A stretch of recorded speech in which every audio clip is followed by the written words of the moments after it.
Morning and नमस्कार दोस्तों, स्वागत है आप सभी का आपके अपने YouTube channel GK search engine पर। आज है 23 नवंबर और 23 नवंबर से रिलेटेड राजस्थान करंट अफेयर्स के जितने भी इंपॉर्टेंट क्वेश्चन हैं सभी हम इस वीडियो में डिस्कस करने वाले हैं। तो पूरा वीडियो बहुत ध्यान से देखना और वीडियो के एंड में मैं आपसे क्वेश्चन पूछूंगा जिसका आंसर आपको कमेंट बॉक्स में देना है। कल के वीडियो में मैंने आपसे क्वेश्चन पूछा था जो था हाल ही में 48वीं राष्ट्रीय जूनियर कबड्डी चैंपियनशिप किसने जीती है। तो राजस्थान की टीम ने इस चैंपियनशिप को जीता है, यानी कि सी ऑप्शन इसका बिल्कुल सही था। जिन दोस्तों ने सी ऑप्शन कमेंट बॉक्स में सही जवाब दिया था उनको हार्दिक शुभकामनाएं। 4 दिवसीय 48वीं राष्ट्रीय जूनियर कबड्डी चैंपियनशिप जिसके फाइनल में राजस्थान ने हरियाणा को हराते हुए चैंपियनशिप जीत ली है। राजस्थान और हरियाणा के बीच ये फाइनल मुकाबला खेला गया था जिसमें राजस्थान ने हरियाणा को 36-23 के स्कोर से पराजित किया है। उत्तराखंड कबड्डी एसोसिएशन के तत्वावधान में राष्ट्रीय जूनियर कबड्डी चैंपियनशिप जो उत्तराखंड में हरिद्वार में आयोजित की गई थी। तो मुख्यमंत्री उत्तराखंड के पुष्कर सिंह धामी ने 17 नवंबर को हरिद्वार के पंतद्वीप मैदान में 48वीं राष्ट्रीय जूनियर कबड्डी चैंपियनशिप 2022 का शुभारंभ किया था। इस प्रतियोगिता में 30 राज्यों की टीमें इसमें शामिल हुई थी। चलिए स्टार्ट करते हैं आज के करंट अफेयर्स। पहला क्वेश्चन है, हाल ही में जयपुर मेट्रो के विस्तार के लिए मुख्यमंत्री अशोक गहलोत ने मेट्रो फेज 1C के निर्माण के लिए कितने करोड़ रुपए की वित्तीय स्वीकृति प्रदान की है। तो इसके लिए सीएम अशोक गहलोत द्वारा 993.51 करोड़ रुपए मंजूर किए हैं, यानी कि बी ऑप्शन इसका बिल्कुल सही है। आइए जानते हैं इंपॉर्टेंट फैक्ट्स। तो राजस्थान में जयपुर मेट्रो के विस्तार के लिए मुख्यमंत्री अशोक गहलोत द्वारा मेट्रो के फेज 1C के निर्माण के लिए 993.51 करोड़ रुपए की वित्तीय स्वीकृति प्रदान की है। यह फेज बड़ी चौपड़ से ट्रांसपोर्ट नगर से जोड़ेगा जिसकी कुल लंबाई 2.85 किलोमीटर होगी। मेट्रो के फेज 1C में 2.26 किलोमीटर भूमिगत और 590 मीटर का जो हिस्सा है वो एलिवेटेड रहेगा। परकोटा सीमा तक मेट्रो का संचालन भूमिगत इसमें किया जाएगा। प्रस्ताव के अनुसार जयपुर मेट्रो फेज 1C के निर्माण के बाद बड़ी चौपड़ से दिल्ली आगरा हाईवे पर ट्रांसपोर्ट नगर तक मेट्रो का संचालन हो सकेगा। तो इसके माध्यम से जो शहर की यातायात व्यवस्था भी सुधर जाएगी। तो सीएम अशोक गहलोत द्वारा इसको स्वीकृति प्रदान की है। मुख्यमंत्री अशोक गहलोत ने बजट में मेट्रो का विस्तार करते हुए फेज 1C और फेज 1D के निर्माण किए जाने की घोषणा की थी। नेक्स्ट है, हाल ही में राजस्थान के किस जिले में 22 नवंबर को मुद्रा शास्त्र और संग्रहालय संरक्षण पर राष्ट्रीय कार्यशाला का आयोजन किया गया था। तो ये राष्ट्रीय कार्यशाला बीकानेर में आयोजित की गई थी, यानी कि ए ऑप्शन इसका बिल्कुल सही है। आइए जानते हैं इंपॉर्टेंट फैक्ट्स। तो centre for museum and documentation के बैनर के तले विश्व धरोहर संरक्षण सप्ताह के अंतर्गत 22 नवंबर को बीकानेर में 1 दिवसीय राष्ट्रीय कार्यशाला का आयोजन किया गया था। इसमें आयोजन के सचिव सेंटर की डायरेक्टर डॉक्टर मेघना शर्मा ने बताया कि इस कार्यशाला में जो इतिहास विभाग के संयुक्त तत्वावधान में मुद्रा शास्त्र और संग्रहालय संरक्षण पर एक कार्यशाला आयोजित हुई थी, जिसमें जयपुर के पुरातत्व एवं संग्रहालय विभाग के पूर्व उत्खनन अधीक्षक डॉक्टर जफर उल्लाह खान ने बीज वक्ता की भूमिका निर्वहन करते हुए भारत की प्राचीन मुद्राओं को पहचानने और उनकी लिपि को पढ़ने और संग्रहालयों में उनके प्रदर्शन की तकनीक को लेकर मुख्य रूप से उद्बोधन दिया था। नेक्स्ट क्वेश्चन है, हाल ही में ऊंट संरक्षण एवं विकास नीति लागू करने के लिए कितने करोड़ रुपए का प्रावधान किया गया है। तो राजस्थान सरकार द्वारा ऊंट संरक्षण एवं विकास नीति के लिए 10 करोड़ रुपए मंजूर किए हैं, यानी कि सी ऑप्शन इसका बिल्कुल सही है। आइए जानते हैं इंपॉर्टेंट फैक्ट्स। तो राजस्थान में मुख्यमंत्री अशोक गहलोत द्वारा बजट 2022-23 में ऊंट संरक्षण एवं विकास नीति लाए जाने की घोषणा की थी। तो इस नीति को लागू करने के लिए 10 करोड़ रुपए का प्रावधान है वो किया गया है। ऊंट संरक्षण नीति के अंतर्गत ही उष्ण संरक्षण योजना का भी अनुमोदन किया गया है। इसके लिए 2.60 करोड़ रुपए के वित्तीय प्रावधान को स्वीकृति प्रदान की है। इस योजना के अंतर्गत जो राजस्थान में पशु चिकित्सक द्वारा जो मादा ऊंट और उसके बच्चे को टैग लगाकर पहचान पत्र देने के बाद ऊंट पालकों को 5,000 रुपये पहली किस्त में, इसके अलावा प्रत्येक पहचान पत्र के लिए पशु चिकित्सक को इसमें 50 रुपये का मानदेय भी दिया जाएगा। इसी तरह ऊंट के बच्चे के 1 वर्ष पूर्ण होने पर द्वितीय किस्त के रूप में 5,000 रुपये दिए जाएंगे, यानी 10,000 रुपये है वो ऊँट पालकों को मिलेंगे 2 किस्तों में, और दोनों किस्तों की जो राशि है वो ऊँट पालक के बैंक खाते में सीधे भेजी जाएगी। राजस्थान में ऊँट जो राजस्थान का राज्य पशु है, लगातार इसकी संख्या कम हो रही है। सरकार द्वारा इनकी संख्या बढ़ाने के लिए इस ऊँट संरक्षण योजना लेके आई है। साथ ही साथ राजस्थान सरकार ने 2014 में ऊँट को राज्य पशु घोषित किया था। देश के लगभग 85% ऊँट राजस्थान में पाए जाते हैं। अगला क्वेश्चन है, हाल ही में राजस्थान में राजस्व अदालतों के पीठासीन अधिकारियों की 3 दिवसीय कार्यशाला 23 नवंबर से कहां आयोजित होगी? तो राजस्थान में राजस्व अदालतों के पीठासीन अधिकारियों की 3 दिवसीय कार्यशाला जो 23 नवंबर से अजमेर में आयोजित की जाएगी, यानी कि ए ऑप्शन इसका बिल्कुल सही है। आइए जानते हैं इंपॉर्टेंट फैक्ट्स। तो राजस्व अदालतों के पीठासीन अधिकारियों की ये 3 दिवसीय कार्यशाला जो 23 नवंबर से अजमेर में आयोजित की जाएगी, इसका आयोजन राजस्व मंडल के द्वारा किया जाएगा। नवाचारी पहल के तहत राजस्थान में राजस्व अदालतों के लिए दूसरी निर्णय लेखन कार्यशाला होगी। कार्यशाला का आयोजन 23 से लेकर 25 नवंबर तक अजमेर के राजस्व अनुसंधान एवं प्रशिक्षण संस्थान में किया जाएगा। ये कार्यशाला पूरे राजस्थान में अधीनस्थ न्यायालयों के पीठासीन अधिकारी इसमें शामिल होंगे।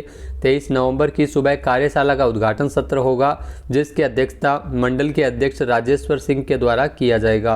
कार्यशाला के विभिन्न सत्रों में राजस्थान काश्तकारी अधिनियम 1955 के तहत कानून और अधिनियम सहित राजस्व कानूनों से जुड़े विभिन्न पहलुओं पर व्याख्यान भी आयोजित किए जाएंगे। नेक्स्ट है, हाल ही में राजस्थान के मुख्यमंत्री अशोक गहलोत ने कितने राजकीय नर्सिंग महाविद्यालयों का शिलान्यास किया है? तो मुख्यमंत्री अशोक गहलोत द्वारा हाल ही में 19 राजकीय नर्सिंग महाविद्यालयों का शिलान्यास किया गया था, यानी कि बी ऑप्शन इसका बिल्कुल सही है। आइए जानते हैं इंपॉर्टेंट फैक्ट्स। तो राजस्थान के मुख्यमंत्री अशोक गहलोत ने 22 नवंबर को 19 राजकीय नर्सिंग महाविद्यालयों का वर्चुअल रूप से शिलान्यास किया था। शिलान्यास के लिए राज्य स्तरीय समारोह का आयोजन पाली से किया गया था। मुख्यमंत्री अशोक गहलोत ने बजट 2022-23 की घोषणा में प्रत्येक जिले में, जी राजस्थान के प्रत्येक जिले में नर्सिंग कॉलेज शुरू किए जाने की घोषणा की थी, और उसी के अनुरूप ही 19 राजकीय नर्सिंग महाविद्यालयों का शिलान्यास है वो वर्चुअल रूप से मुख्यमंत्री अशोक गहलोत द्वारा किया गया था। जिन जिलों में राजकीय महाविद्यालय बन रहे हैं मुख्य रूप से बाड़मेर, जालोर, पाली, सिरोही, कुमेर भरतपुर में, धौलपुर, करौली, भीलवाड़ा, नागौर, लालसोट, दौसा में, झुंझुनू, सीकर, टोंक, डूंगरपुर, प्रतापगढ़, नाथद्वारा, राजसमंद में और हनुमानगढ़, चित्तौड़गढ़, बांसवाड़ा आदि जिले इसमें शामिल है। नेक्स्ट है, हाल ही में राजस्थान राज्य निर्वाचन आयोग ने राज्य के 13 जिलों के कितने शहरी स्थानीय निकाय के उपचुनाव हेतु चुनाव कार्यक्रम घोषित किया है? तो राजस्थान में आपको बता दें कि राजस्थान राज्य निर्वाचन आयोग के द्वारा 13 जिलों के 14 शहरी स्थानीय निकाय में उपचुनाव है वो होंगे। इसके लिए चुनाव कार्यक्रम घोषित किया गया है, यानी कि बी ऑप्शन इसका बिल्कुल सही है। आइए जानते हैं इंपॉर्टेंट फैक्ट्स। तो राजस्थान राज्य निर्वाचन आयोग के द्वारा राज्य के 13 जिलों के 14 शहरी स्थानीय निकायों के उपचुनाव के लिए चुनाव कार्यक्रम की घोषणा की गई है। आधिकारिक आदेश के अनुसार उपचुनाव के लिए मतदान है वो 25 नवंबर को होंगे।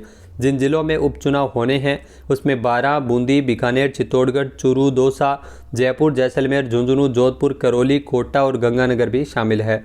आपको बता दें कि विभिन्न कारणों से जो रिक्त हुए पार्षद पद के लिए उपचुनाव हो जा रहे हैं, उपचुनाव के लिए अधिसूचना 10 नवंबर को जारी की गई थी। नेक्स्ट है, हाल ही में राजस्थान का पहला बर्ड पार्क कहां बनकर तैयार हुआ है? तो ये क्वेश्चन पीछे एग्जाम में पूछा गया था। राजस्थान का पहला बर्ड पार्क है वो उदयपुर में बना है, यानी कि बी ऑप्शन इसका बिल्कुल सही है। आइए जानते हैं इंपॉर्टेंट फैक्ट्स। तो उदयपुर जो झीलों की नगरी के नाम से जाना जाता है, अब देशी और विदेशी पक्षियों के लिए भी इसमें जाना जाएगा उदयपुर को। जी हाँ, उदयपुर के गुलाब बाग में राजस्थान का पहला बर्ड पार्क है जो बनकर तैयार हुआ है। इसका लोकार्पण भी सीएम अशोक गहलोत द्वारा किया गया था। पर्यटक बर्ड पार्क में एशियाई, ऑस्ट्रेलियाई, अफ्रीकी और अमेरिकी पक्षियों को देख सकेंगे। इसमें पक्षियों की कुल 28 प्रजातियां होंगी। इस बर्ड पार्क के निर्माण जो पर्यटन विभाग, वन विभाग और नगर निगम और यूआईटी द्वारा संयुक्त रूप से लगभग 11.5 करोड़ रुपए की लागत से किया गया है। नेक्स्ट क्वेश्चन है, हाल ही में किस जिले के विज्ञान केंद्र में डिजिटल प्लेनेटेरियम की स्थापना के लिए 7.40 करोड़ रुपए के वित्तीय प्रस्ताव को स्वीकृति प्रदान की है? तो यह भी क्वेश्चन पीछे एग्जाम में पूछा गया था। डिजिटल प्लेनेटेरियम जिसकी स्थापना कोटा में की गई है, यानी कि ए ऑप्शन इसका बिल्कुल सही है। आइए जानते हैं इंपॉर्टेंट फैक्ट्स। तो कोटा विज्ञान केंद्र में डिजिटल प्लेनेटेरियम की स्थापना के लिए 7.40 करोड़ रुपए के वित्तीय प्रस्ताव को स्वीकृति प्रदान की गई थी।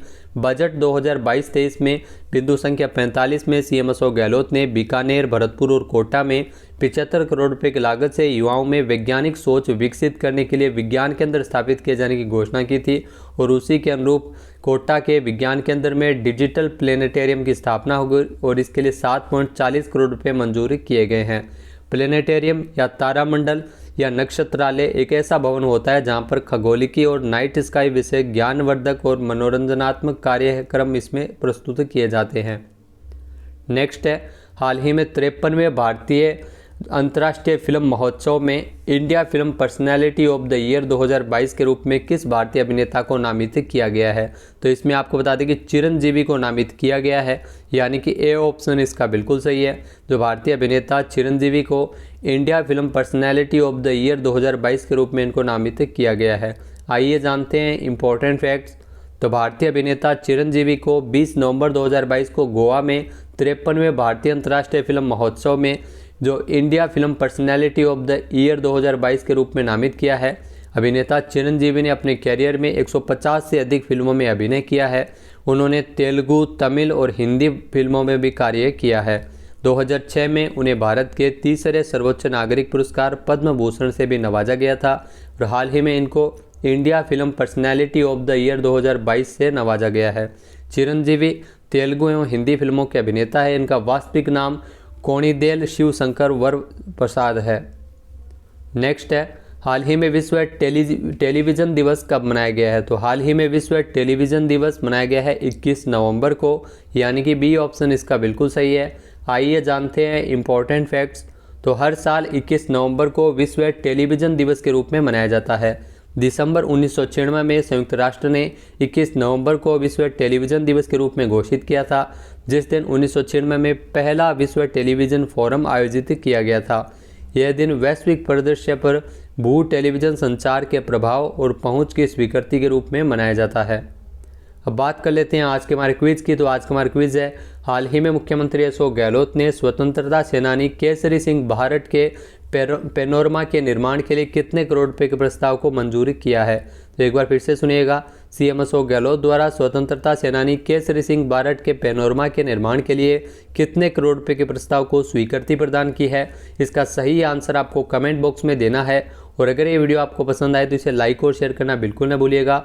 चैनल पे नए हैं, सब्सक्राइब नहीं किया है तो अभी सब्सक्राइब बटन पे क्लिक करें। इस वीडियो की जो PDF फाइल है वो आप वीडियो के डिस्क्रिप्शन बॉक्स से डाउनलोड कर सकते हैं और इस क्वेश्चन का आंसर आप वोट करके भी कर सकते हैं। वीडियो देखने के लिए धन्यवाद। जय हिंद, जय भारत, जय राजस्थान।